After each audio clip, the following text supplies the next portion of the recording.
Hoy vamos a ver las ondas longitudinales en sólidos, que es otro fenómeno físico muy interesante, que se describe un comportamiento ondulatorio. Bueno, a diferencia de lo que sucede con una cuerda, para poder considerar el fenómeno de las ondas longitudinales en una barra, en un sólido, hay que hacer muchas suposiciones. Digamos, un sólido es un material que tiene un comportamiento, digamos, que responde a las deformaciones de una manera bastante compleja.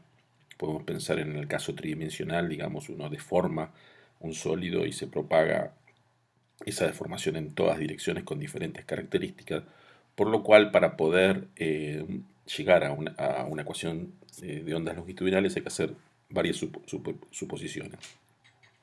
La primera suposición es que vamos a considerar una suposición, digamos, vamos a restringir nuestro estudio a barras, que lo que vamos a hacer una barra a un sólido que tiene una cierta sección transversal y tiene una longitud que es mucho mayor que las otras dos.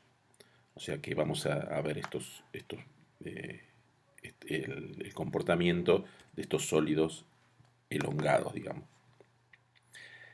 Eh,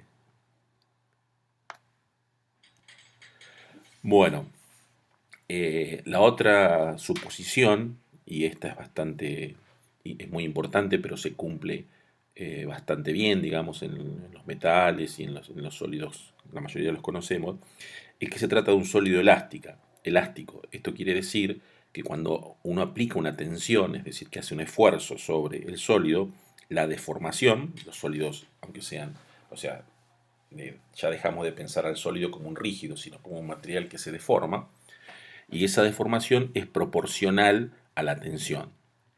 Eso es lo que se conoce como, creo que ya no sé si lo conocen o no, pero es la ley de Hooke. Esa es una suposición muy importante para poder resolver las ecuaciones. Bueno, entonces decíamos que en un sólido se propagan ondas de diferente tipo.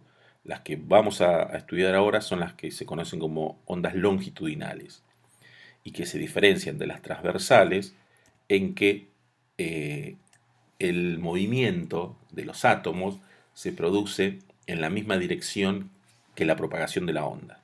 Es decir, nosotros teníamos el caso en el cual las ondas transversales teníamos que la onda se movía en una cierta dirección, en este caso X, pero las partículas se movían perpendicular y se formaba la deformación era producto de un movimiento perpendicular a la propagación de la onda. Eso el caso que vimos es el de la cuerda.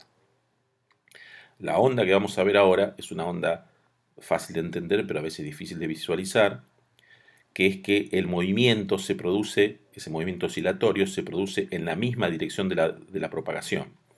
Es decir, acá estamos viendo como si fuera un plano que este plano se desplaza un poquito, este se desplaza un poquito más, este tiene un desplazamiento máximo, después este se desplaza menos, este menos todavía, y este plano no se desplaza. Y después aparecen planos que se desplazan en la dirección negativa, es decir, aparecen que serían los equivalentes a estos, ¿no? A esta parte de la onda. Aparece este que se mueve un poquito hacia la izquierda, este un poquito más, este tiene el desplazamiento máximo hacia la izquierda y acá vuelve a decrecer, pero esto, digamos, es un movimiento armónico de una onda longitudinal. Como ven, es más difícil de visualizar, pero es la misma comportamiento digamos, en la dirección longitudinal que una cuerda transversal, que una onda en una cuerda transversal.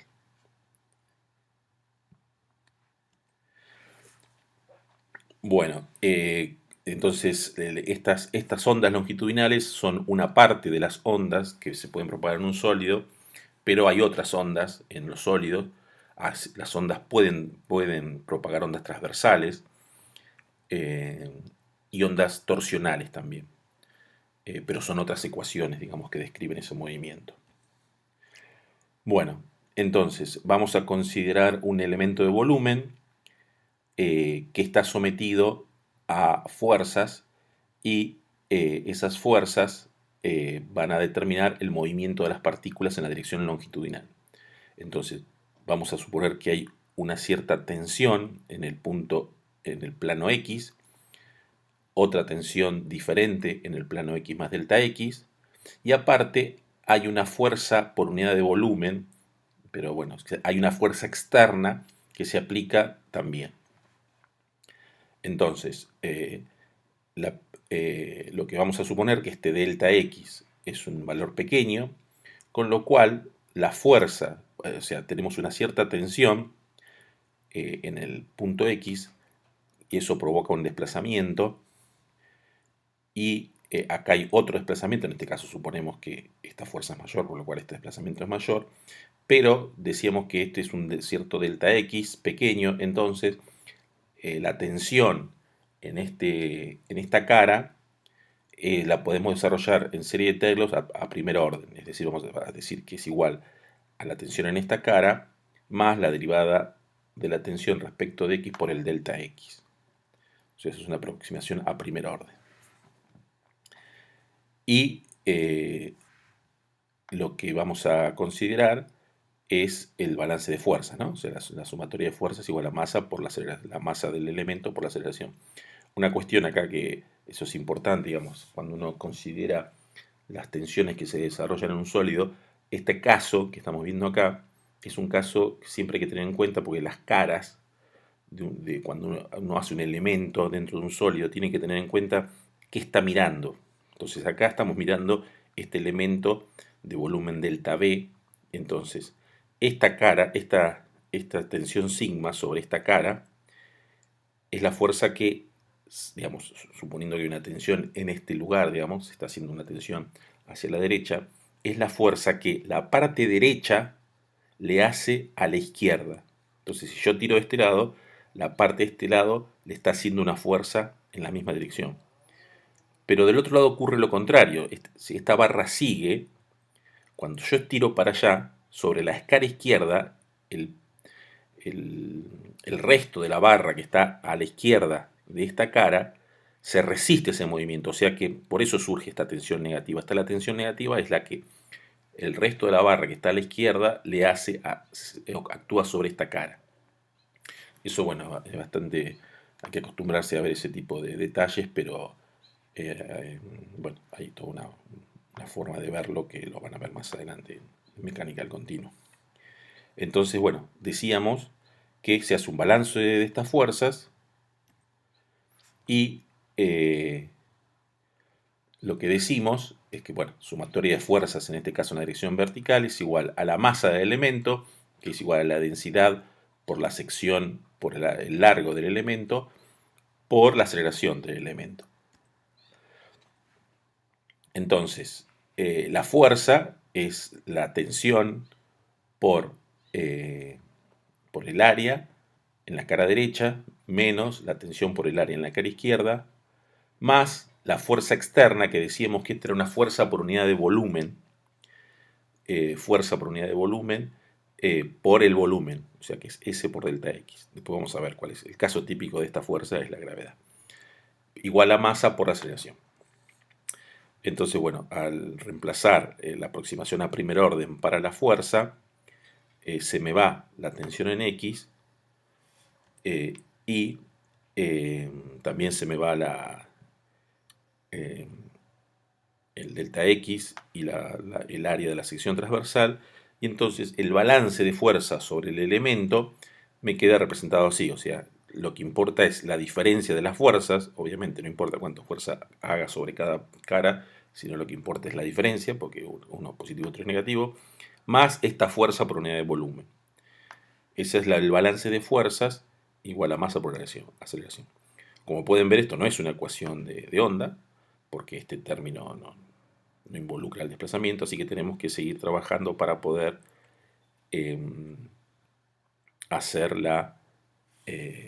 tener la ecuación de onda. Entonces, bueno, para eso tenemos que ver cuál es el efecto que sucede sobre un sólido, o sea, cómo reacciona un sólido cuando se le aplican ciertas fuerzas. Bueno, entonces, para ver cómo se reacciona un sólido frente a la acción de una fuerza, vamos a tener que sí circunscribirnos a una situación geométrica muy particular. Digamos, en general, frente a una reacción de un sólido, aunque sea en una dirección, el sólido reacciona deformándose en tres direcciones. Entonces, para poder analizar el caso de las ondas longitudinales, vamos a tener que mirar con cuidado y ver la situación bien, qué es lo que estamos describiendo. Entonces, bueno, lo que estamos suponiendo es que hay una barra que tiene una dirección mucho más larga que las otras, que hay una sección que la barra es homogénea, isotrópica también, y que se le aplica una fuerza, supongamos, de este lado, esta fuerza F sub L. Tiene un cierto largo L la barra, y acá o se aplica también una fuerza F sub L, o está agarrada, digamos, tiene alguna restricción, y la reacción, por más que se le agarre, la reacción es una fuerza hacia el otro lado. O sea que este sería la fuerza que se le aplica a la barra. Entonces, debido a cuando uno aplica una barra, una fuerza homogénea, lo que quiero decir con homogénea es que es la misma a lo largo de toda la sección transversal, o sea, toda el área transversal, la fuerza es la misma, es una fuerza constante, en la dirección perpendicular a X. Entonces, sometido a esa fuerza constante, la barra se deforma en delta L. Entonces, este delta L que dibujé acá es todo lo que se deforma la barra de ancho L. Pero esa deformación es provocada porque los diferentes planos se desplazan un poco. Es decir, el plano que está en X se va a desplazar una cierta cantidad phi, y el plano que está en X más delta X se va a desplazar otra cantidad phi más delta phi. O sea que hay un cambio en el volumen. La deformación es un cambio en esta dirección que termina siendo un cambio del volumen. Pero bueno, en este caso un cambio en la dirección X, porque los desplazamientos son diferentes, entonces se deforma. Bueno, entonces, debido a que esta fuerza es una fuerza constante, podemos definir la tensión que está aplicado, en este caso, de fuerza constante en una barra de longitud L, se puede definir esa tensión como la fuerza dividido el área transversal. Y se define el incremento fraccional de la longitud, es decir, la deformación por unidad de área, es decir, por unidad de longitud. Todo lo que se deforma dividido la longitud inicial. Porque, como ustedes saben, o sea, obviamente si uno aplica una fuerza y una barra muy larga se va a deformar más. Pero esta cantidad, la deformación es el cambio de longitud dividido la longitud inicial. Bueno, esta descripción se conoce como un estado uniaxial de tensiones, es decir, porque todo ocurre a lo largo de un solo eje. Entonces, como les decía, esa deformación que ocurre a lo largo de toda la barra, no solo en la punta, digamos, ese delta L es porque todos los planos se desplazaron una cierta cantidad phi. Entonces, en cualquier punto de la barra, la deformación se define como el delta phi sobre delta X. Y bueno, en el caso que consideremos ese delta X, ese volumen diferencial, tendiendo a cero, este cociente de deltas es el cociente incremental y pasa a ser una derivada. O sea que la deformación pasa a ser la derivada de phi respecto de x, siendo phi el desplazamiento de cada punto de la barra.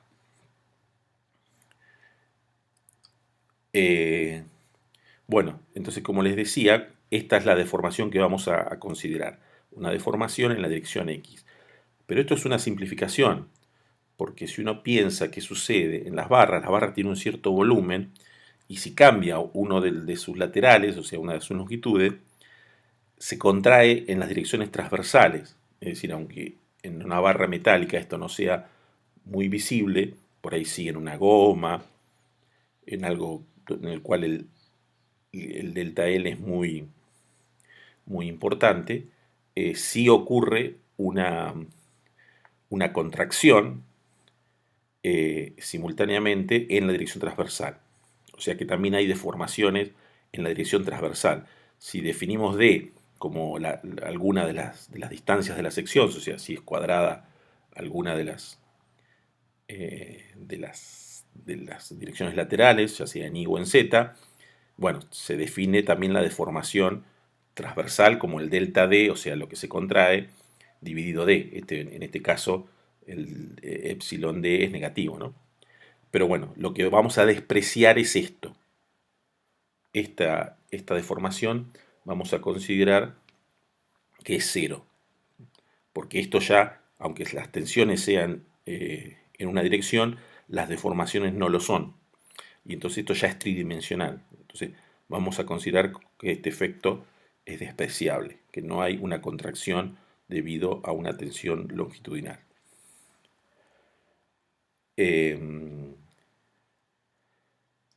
Bueno, entonces ya tenemos una tensión normal, es lo único que está actuando sobre el sólido, y estamos considerando que hay deformación solamente en la misma dirección de la tensión.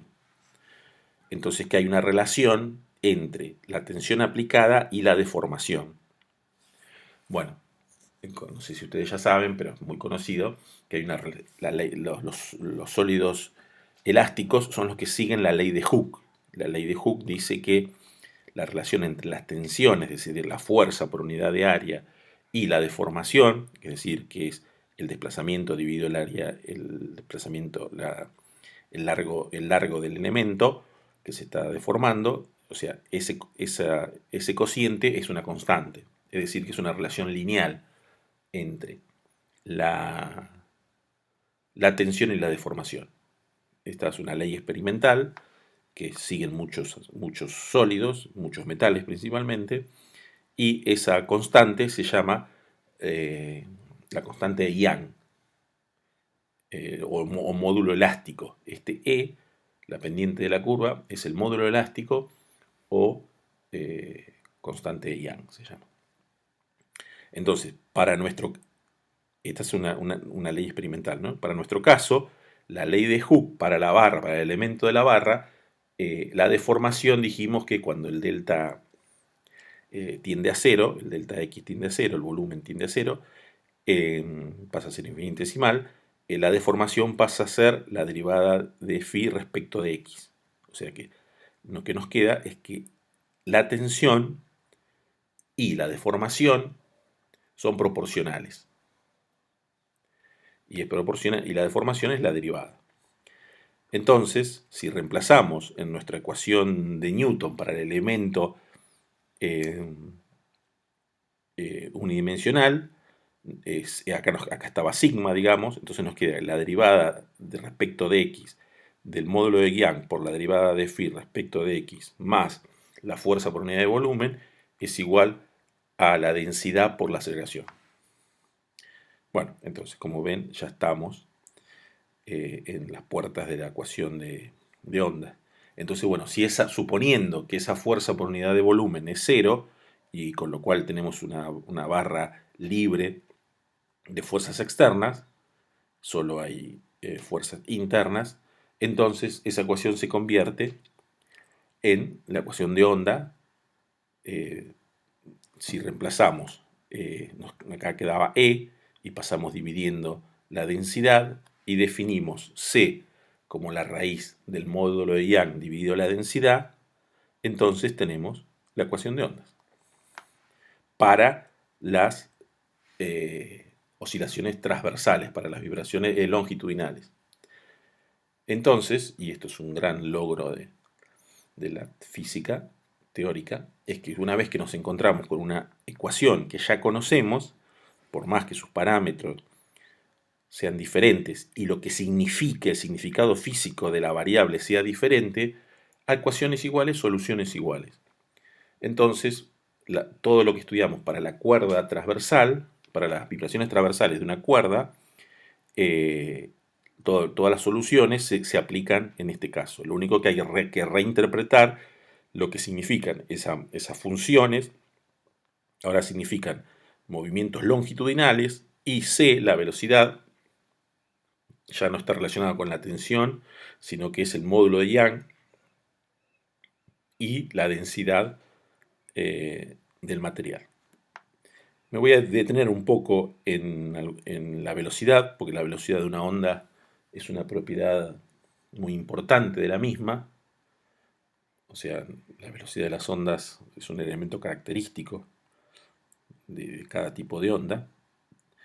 Y bueno, entonces para poder conocer la velocidad tengo que conocer la densidad y el módulo de Young. Acá hay una pequeñita tabla para algunos materiales. Vemos el aluminio, que es un material liviano, el bronce y el cobre. Bueno, el bronce es muy parecido al cobre, es cobre más estaño. El acero, este es un valor aproximado, porque el acero, bueno, en la densidad casi todos los aceros tienen más o menos el mismo valor. Después bueno, tenemos el níquel, el tungsteno y silicio fundido. El silicio está teniendo bastante importancia. Bueno, los vidrios también son materiales elásticos. Y acá vemos los valores del módulo de Young. Entonces, tenemos elementos blandos, como el aluminio, que tienen un módulo de Young bajo. Y bueno, el silicio también tiene un módulo de Young bajo, pero los demás empiezan a crecer 10, 13, 20, hasta 36. El tungsteno, digamos, es un elemento muy poco elástico, muy duro. Bueno, y haciendo con las cuentitas esas sencillas, vemos que más o menos para el acero y el aluminio, dos elementos muy comunes, la velocidad de propagación de las ondas longitudinales es de 5.000, más o menos de 5.000 metros por segundo. O sea que son 5 kilómetros por segundo. Bastante rápido. Bueno, varían un poco, pueden variar un poco, 5.000 siempre el aluminio, pero bueno, que a diferencia de la cuerda, en la cuerda se acuerdan, dependía de la tensión. En cambio acá dependen de las características del material. O sea, una vez que tengo un material, la velocidad de propagación de las ondas longitudinales está fija. Bueno, y ese valor de 5.000, acuérdenselo, porque es como ustedes no sé si saben, pero cuando se produce un terremoto, se producen dos tipos de ondas. Se llaman las ondas P o primarias y las ondas S o secundarias. Bueno, la velocidad de propagación de las ondas primarias sobre la Tierra, sobre diferentes lugares de la Tierra, digamos, pero básicamente sobre lugares donde son sólidos, es aproximadamente de este valor, o sea, 5.000 metros por segundo. O sea que las ondas P son muy parecidas a las ondas longitudinales. No son iguales, pero son muy parecidas. Bueno, eso con respecto a la velocidad. Y ahora, bueno, vayamos a la solución.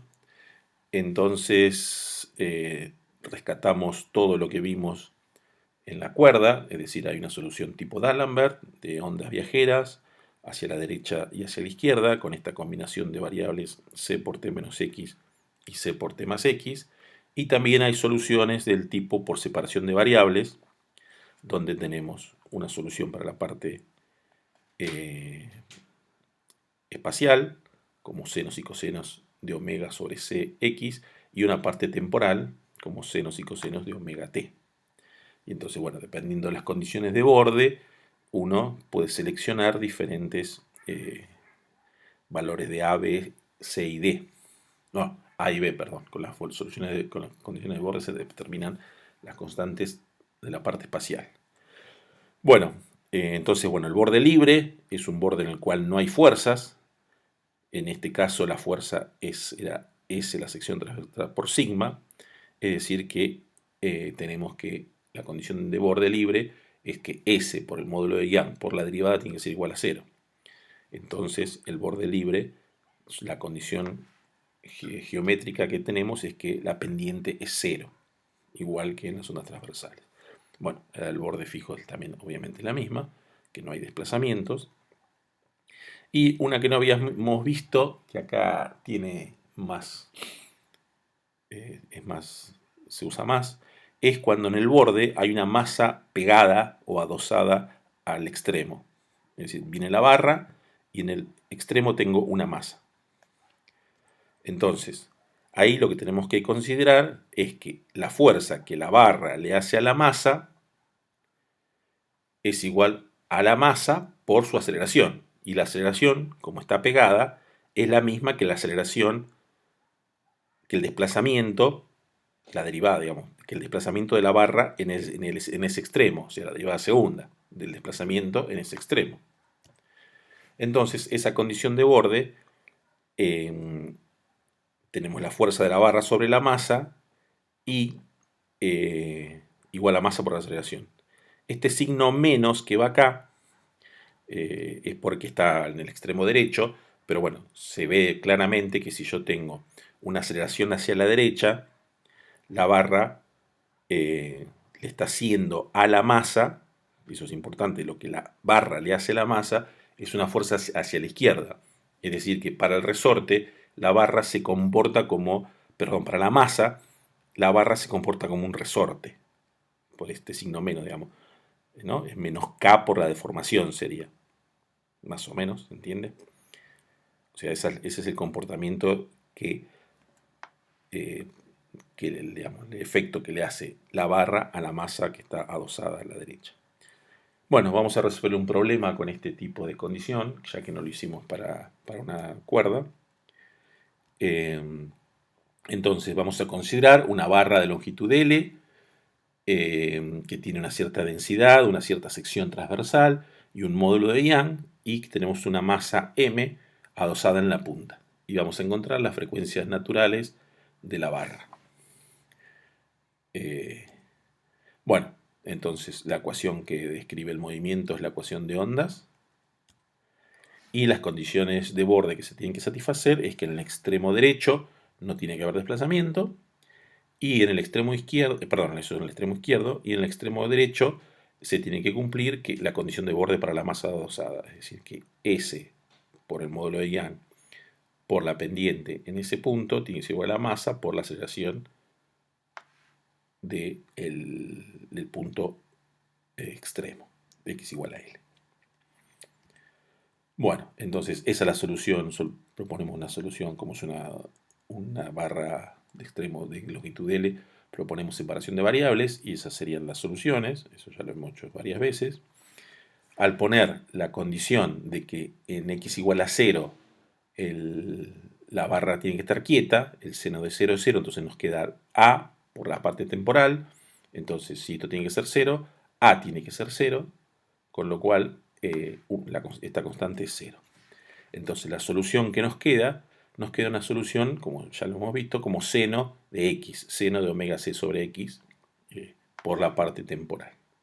Entonces ahora, reemplazando en la condición de borde a la derecha, tenemos la derivada de esta función respecto de x, o sea que tenemos calculada en x igual a L, o sea que derivamos el seno, con lo cual sale un omega c y se convierte en un coseno, lo calculamos en L, eso lo multiplicamos por la parte temporal, y del otro lado es menos m por la derivada segunda de phi respecto del tiempo, o sea que de este lado nos queda el seno de omega c calculado en L, y al derivar dos veces la parte temporal nos sale un menos omega cuadrado.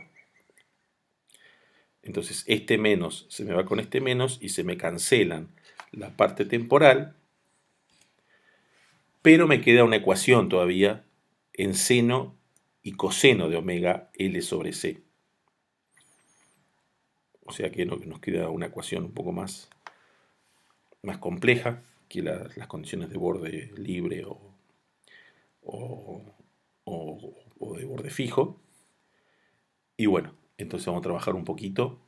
Entonces si definimos el seno de omega L sobre C como alfa, entonces me queda la tangente de alfa porque es seno sobre coseno, y paso dividiendo este omega cuadrado que tengo acá. Este omega cuadrado lo paso dividiendo, entonces me queda S por E sobre M sobre MC omega igual a tangente de alfa. Entonces, trabajamos un poquito. Eso, si lo multiplicamos y dividimos por L, y lo multiplicamos y dividimos por C cuadrado, me va a quedar omega LC, que es alfa, y me queda un L arriba y un C cuadrado. ¿Está bien? Entonces me queda S por E por L, M, C cuadrado por alfa. De este lado, ¿no? Todo esto es de este lado.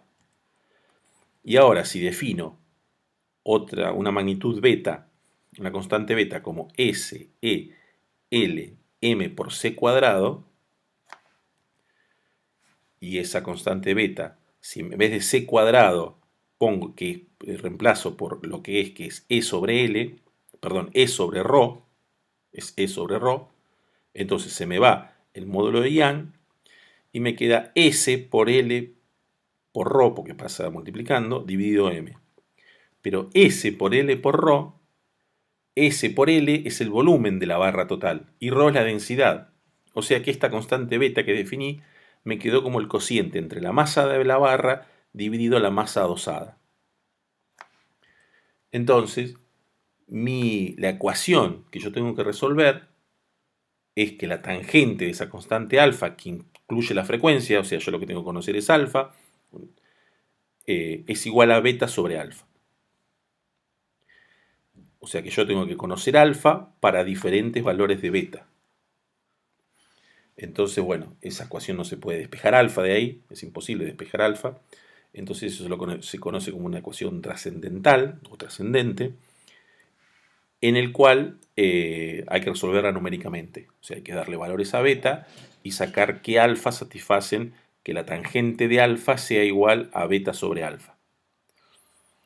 Siendo beta sobre alfa el cociente, el cociente de las masas. Entonces, si uno tiene la masa de la barra mayor que la masa de la punta, beta va a ser mayor que 1, y si la masa de la barra es menor que la masa de la punta, esto será menor que 1. Y bueno, si la masa de la barra es 0, no tenemos, perdón, la masa adosada es 0, tenemos beta igual a infinito, y si la masa es muy grande, tenemos beta igual a 0. Bueno, una sugerencia para que lo hagan con el MATLAB o con el Octave es que lo mejor es definir esta función, pasarlo restando y decir que tenemos una función tangente de alfa menos beta sobre alfa y hallar los ceros. Si yo paso todo restando, para que esto sea igual, esto tiene que ser igual a 0. Entonces cuando yo halle los ceros de esta ecuación, voy a estar sacando los alfas que satisfacen esta igualdad. Eso, bueno, en Octave MATLAB es la función F0, se llama, que lo que hace va buscando los diferentes ceros que tiene una función. Pero bueno, acá yo les muestro un gráfico para que lo vean. Este gráfico es la tangente de alfa, que es la celeste oscura. Acá no hay que darle bolilla a estas rectas verticales que unen el más infinito con el menos infinito, porque eso es de dibujo nomás. Ustedes saben, la tangente vale 0 en 0, pi sobre 2 se va a infinito y pues vuelve desde menos infinito y hace todo esto, esta curva. Acá no la dibujé, no la grafiqué con mismos valores negativos simétricos, porque todos los ceros están por arriba para ver mejor. Y después estas parábolas es el 1 sobre alfa multiplicado por beta. Entonces acá hay un valor acá para beta muy pequeño, de 0,01 creo que es. Y después este es el de 0,1. Este es 1. O no, este es 1. El violeta es 1. Este es 10 y esto es 100. Bueno, no me acuerdo. Después eso lo hacen ustedes. Pero fíjense que para valores de ese beta muy chiquitos, la curva se pega rápidamente al 0 y cruza a tangente, a la tangente en pi, 2pi, 3pi, o sea, donde la tangente es alfa. Fíjense que a medida que beta crece, para estos valores eso deja de ser cierto, ya lo cruza acá, acá o acá, pero a medida que esto todas las hipérbolas se van achatando y todas van tendiendo a cero. Entonces, para valores grandes, eh, siempre se van a cruzar en pi. Pero bueno, para valores pequeños no, eso depende de beta. En este caso, fíjense, para este valor de beta, no me acuerdo si era 1000 o 10.000, creo que era 1000, se cruzan muy cerca de pi sobre 2. Y acá también, y acá también. Cada vez se va alejando más, porque digamos, cada vez se va alejando. Acá también está cerca, bueno. Y bueno, una cosa importante es que nunca cruza el eje. Es decir, que si la tangente, que tiene infinitos de estas ramas, se va a cruzar infinitas veces con la hipérbola, o sea que hay de infinitos valores